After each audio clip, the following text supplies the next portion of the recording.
Hey guys, welcome back to the channel. Recently I've been playing back through a lot of the older Mario games, and I really wanted to do a video ranking some of my favorite ones. So today we're going to be going through and ranking the new Super Mario Bros. Games. So anything that's labeled like new, so new Super Mario Bros. Wii, and so on. And there's only 5, and I won't be including New Super Mario Bros. U Deluxe because it doesn't really add anything other than just bringing it to Switch. It adds like a couple things, but doesn't really fundamentally change what's in the game. So, without further ado, let's get right into it. I just want to preface this video before I dive too deep into things and just say that this is just all my opinion, this list. Everyone's gonna have different opinions on it. So, if you think differently or anything, just let me know in the comments. I want to see everyone's personal lists. So, it'd be interesting to see. And let me know why, too, because it'd be really nice to see. Anyway, let's get into it and start off at number 5. Starting off first at number 5, we have New Super Luigi U for the Nintendo Wii U. Now, this game was released in tangent with New Super Mario Bros. U, and quite a few copies also had it on the same disc, but it did have its own separate release. This game, though, it's pretty much just a cookie cutter copy of New Super Mario Bros. U, just Mario is missing, and each level has the unique quirk of only having 100 seconds to complete it. Now, in the deluxe version, there's 200 seconds, but just in the original, it was 100. And that led to a lot of complications with level design. Everything felt really tight together, like some star coins just being literally right next to each other, sometimes even on the same screen. And it made it really hard to enjoy the levels. And another big issue I had with it is that the world is exactly the same. The secret designs are exactly the same. When you get a secret, it interacts exactly the same in the world. The power-ups, they're all the same. They don't change anything there. It's really just they design the levels to be played through as quickly as possible. And I find that really hard to enjoy just because I love to experience the world and just like a lot of the really cool hidden level features. And it just, when the goal is to get through it as fast as possible, I feel like you really miss out on a lot of that. Now, with Mario missing, they do add another character, Nabbit, who in the original game was kind of painted as a villain, but in this game you can play as him and he doesn't take any damage. And another cool feature he has is that any item you pick up gets saved in his bag and becomes a 1-up at the end. So he kind of is like an easy mode character, but if you're not super good at playing these games, then he could be a really nice character to play as, or when you play multiplayer, he could be a great addition. But other than that, it's really only redeeming quality. I feel like it's definitely the weakest link of these 5 games, just as it brings back almost all of the gameplay mechanics, world map, secrets, everything. It's almost all just a cut and paste. And just to clarify, I still really like this game. I still think it's a great playthrough, and if you're able to find like a copy for the Wii U that has both on it, it's really worth a shot. And even on the deluxe version, it's super, super fun. And on the deluxe, they replace Blue Toad with Toadette, and you can become Peachette and that. But it's really just, I can't rank it any higher just because of how much they reuse. They reuse the entire world and a lot of ideas from the levels, and everything just feels quick and like it feels more like a side game than anything. And who knows, maybe it was originally supposed to be that and they made its own title, but all in all, it's just going to go at number 5 for me. Coming in at the number 4 spot, we have New Super Mario Bros. For the Nintendo DS. Now, New Super Mario Bros. Was released on the DS back right around when it came out, and this game was the first one of the new branding, and Nintendo was really trying to go all out with this. They gave it a whole new look. They stepped away from the fully 2D and went for a 2.5D look, and that's where the new branding comes from.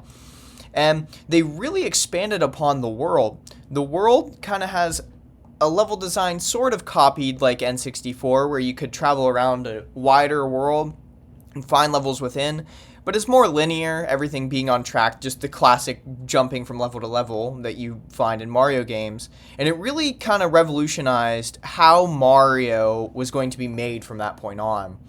Now, this being the first game, they incorporated so much new stuff. They added the mini mushroom, there's the giant mushroom, there's the turtle shell, which hasn't made a return since. They really had a lot of cool ideas, but also with being the first, there were some drawbacks. A lot of the character designs are really, really strange, like especially the Dry Bones design. It has very strange looking hands. Just a lot of the common stuff that you have, like you've come to know from Mario, just looks different than normal. Everything, blocks, enemies, Mario himself. But it's still a really, really good, solid entry. The only reason it's so low on this list is just because Nintendo was still trying to figure out what they were going to do in terms of design and everything. So this one is just, it's really different than a lot of Mario games, especially when you go back and play it now. It just doesn't look, feel, or play the same like anything else. And it does create a really unique experience that's fun to go back and play. But I think I'm going to have to put it at number 4 just because there are quite a few drawbacks just from being so different. Now, do I still think this is a good game? Yes, absolutely. This is a fabulous game. But just because it's so different and everything is just so unique to it, it just has a much different feel than everything else. So I'm just going to put it at number 4 in my own list. Next up at number 3, we have New Super Mario Bros. 2 for the Nintendo 3DS. Now, this being a sequel for New Super Mario Bros. For the DS, it takes a lot of the same ideas, but it really, really improves upon them. So, it brings the Koopalings back as the bosses from the Wii game, but the entire point of the game now is to try to collect 1,000,000 coins. And there's a lot of stuff that goes into that. Everything lives and breathes coins. So there's a box head that gives you coins. There's a coin fire flower. You get fire flowers, and whenever you hit, it turns into coins. There's coin rings that turn everything into coins, including enemies. And when you kill them, you get coins. And it's a lot of fun. Now, they use the same world setup, but everything is done a lot smoother, and everything has the look of modern Mario. They got rid of a lot of the weird designs, took a lot of stuff from the Wii and from other games, and it really is a cleaned up experience. It's a really, really good upgrade over the original. Now, there is less worlds, but they have 3 secret worlds, which is a lot of fun, and the way to get to them is using a cannon, but the cannons themselves are their own auto runner levels, which I found really, really neat. And then, of course, this being on the 3DS, everything can have a 3D aspect if you want. And it's done really, really well, especially with the new Nintendo 3DS. It really makes you feel like you're looking at the level from an outside view, which is really, really neat. Now, a couple downsides to this game. The towers just reuse the same Rhino boss fight throughout the whole game, which kind of brings it down a bit. And only having 6 worlds is, I don't know, I think it's a big downside. Now, of course, like I said, there are added secret worlds, which is fine. But I just really think that them taking away a world wasn't a great choice. Maybe it has 7 worlds. I can't exactly remember at the moment. But I still think it's a really, really great, solid game. And playing it on the go, just like the original, it's super fun and great. Yeah, it's definitely a solid choice to grab. It's still fun to play. Can't recommend this one enough, actually.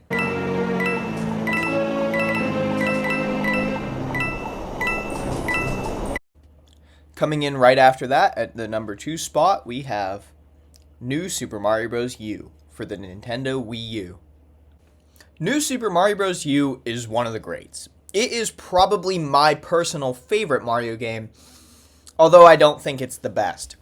Now, I think that this game has it all. It has a super, super huge, unique world that interlinks itself almost in a Dark Souls style way.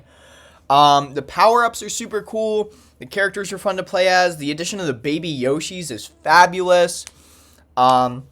Bringing back the Koopalings again, but like with the unique twist of they all have like their own ships that they fly around in is super fun. There's lots of surprises going through the world. Each world being named after like a different like dessert or like food product. It's super, super unique. Like I said, the secrets are just really, really cool. It's fun to just explore the world, explore the levels. Everything is set up so well. And when it comes to the level design, it's so fun just to go through. A lot of them have like a progression to them that feels really, really nice and natural. And some of them even require you to get the secret way in them to progress with the story. In World 5, that happens. There's 2 levels, and you have to either play through them both normally, but it'll just wrap around in the real world, or you have to find the secret way, and that's how you progress. And I think just stuff like that throughout the entire game really, really completes it. And the squirrel power-up is such a cool, fun addition. I didn't know how I'd feel about it at first, but it really, really is fun. And it's a really fun one to speedrun too, just because the secrets, you can really fly through this game. But each world has unique stuff, like in World 2, you have to go across these stone pillars while avoiding enemies. And World 6 is just a huge maze of like railroad tracks and switches and everything. It's just a super fun experience to go through and see what the world has to offer and how it changes as you go through. When you first start, your whole goal is to get to Peach's castle. But as you go through, instead of getting to a World 8 and fighting Bowser in his world, Bowser turns Peach's castle into his own castle, which is so unique to watch happen. You just watch a huge tornado form around it, and when you finally get there and enter, it's just a wasteland, just full of lava, and everything's dead. It's such a cool experience. And in the end, the Bowser boss fight is so cool, because you have to fight baby Bowser Jr. and Bowser at the same time. And when you defeat Bowser Jr., you can steal his clown car and go up and defeat Bowser that way. I think this game has it all. I think it's one of the coolest things that Nintendo's put out, period. It's just such a complete and awesome experience to go through and have fun with.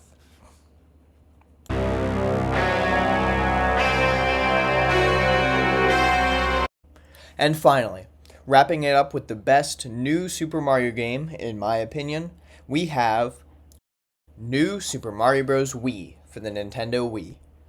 This game is one of the all-time greats.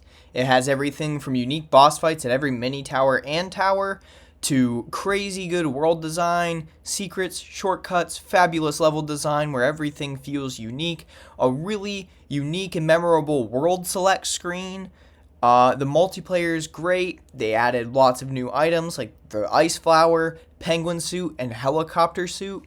It's just a great game to go through, and everything is iconic in it. From the opening level to the ending Bowser scene where Bowser comes back and is just huge and you gotta do the auto scroller. Just everything about this breathes creativity and innovation. And this is the first game where Nintendo kind of modernized the Mario look. This is the game that released right after New Super Mario Bros. DS, and everything in that game didn't look as polished, and this is like polished to a T. This is just the perfect Mario experience.